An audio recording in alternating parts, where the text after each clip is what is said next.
Now, the biggest development, the biggest story this time, and that led to a national uproar, was about an IAS trainee officer. And now is trouble mounting, clearly, for this young officer. There's been another revelation that has come in, according to our sources. There was an MBBS seat in OBC nomadic tribe quota. Pooja Khedkar did not submit the disability proof during the admission. And she also had cleared the MBBS in 2012.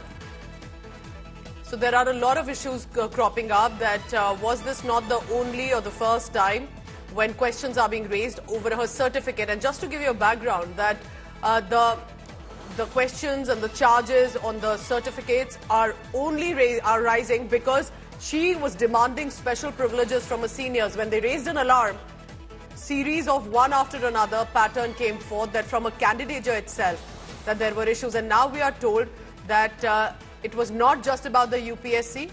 Even the MBBS seat that had come to her was in the OBC nomadic tribe quota, which is again a very exclusive specific category for the underprivileged groups in the country, and to make it more inclusive.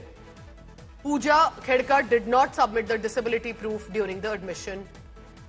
Omkar Wable is joining me for the latest on this. Omkar, from day one, has been trying to track, expose and join the dots, basically, to what exactly happened. Omkar, what is this MBBS issue now that has surfaced? Basically, in 2007, Pooja took admission for her MBBS course in Pune, a college called Kashibai Navle Institute, which is situated near the Pune city.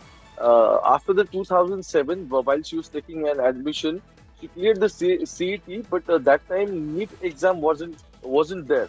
So she cleared her college private exam. She got 146 marks out of 200. But interesting thing is, even while taking admission, she used her non-criminal OBC quota. So basically, she comes under OBC NT3, which belongs to the nomadic tribe 3, which belongs to the Vanzari community, which is a regional community of Maharashtra.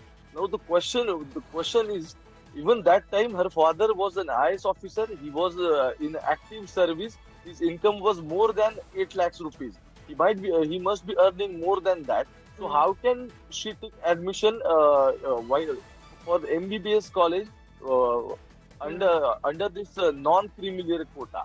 Second question is, in 2011-12, when she passed from the same college, after that she appeared for the UPSC, and by the 2020 she was appearing for the same. So from 2012 to 2020, almost 6 years she was preparing for the UPSC, and several attempts given by Pooja Khedkar in the whole situation.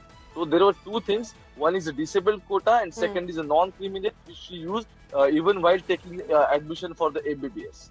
There are a lot of questions surfacing, and perhaps a thorough investigation needs to be done, because if not guilty, then perhaps that will put the matter to rest. But if guilty, remember, there are a lot of deserving candidates whose seats clearly appear to have been snatched in this trial. And is this just one-off case or many more?